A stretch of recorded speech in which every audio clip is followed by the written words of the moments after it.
Cerita horor kuntilanak berselimut di kamar asrama kampus. Dua sahabatku, Melisa dan Thalia, tinggal di sebuah kamar asrama di kampus.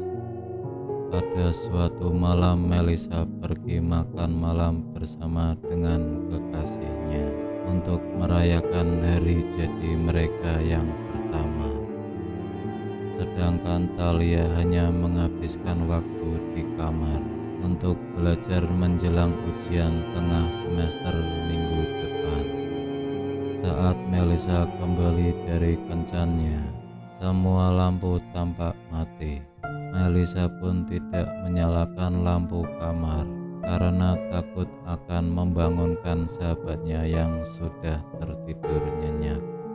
Ketika pagi menjelang, Melisa mencoba membangunkan Thalia untuk membahas materi ujian. Saat Thalia tidak merespon, Melisa mulai ragu dan perlahan membuka selimut yang menutupi wajah Thalia. Sebelum menarik selimut tersebut, Melisa merasa tidak enak hati.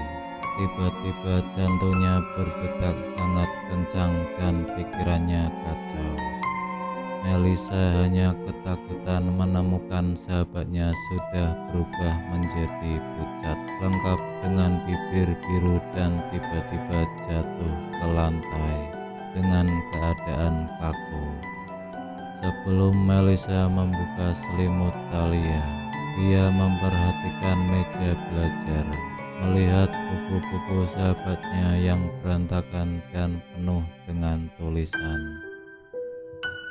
Sampai akhirnya Melisa mengambil satu buku dan membuka halaman yang terlipat terdapat kertas catatan.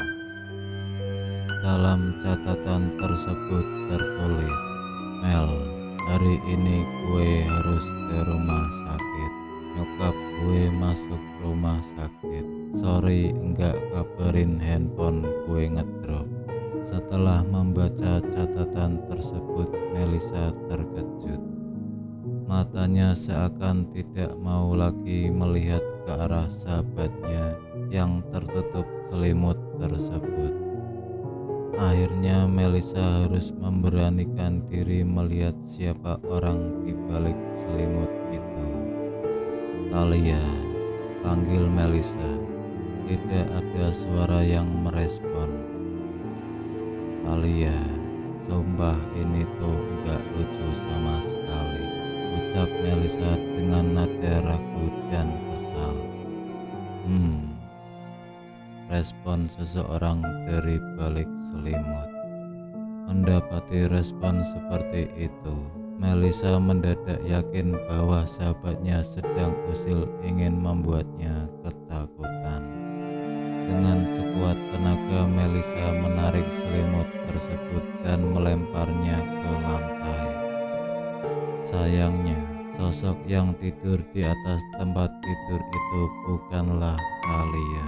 Melisa pun kaget melihat sosok wanita tidur terlentang sambil tersenyum lebar, menyeramkan lengkap dengan mata melotot. Wanita dengan baju putih itu tampak tidak mempunyai leher, sehingga tidak memiliki penyambung antara kepala dan badannya. Mendadak kamar Melisa dipenuhi bau busuk yang sangat menyengat. Mata Melisa terbuka sangat lebar melihat itu. Karena sangat terkejut, dia tidak lagi bisa berteriak, hingga memutuskan keluar kamar dan meminta bantuan orang lain. Sejak hari itu, Melisa mengalami gangguan mental. Semua kejadian buruk tersebut diceritakan Melisa kepada psikolog saat berada di alam bawah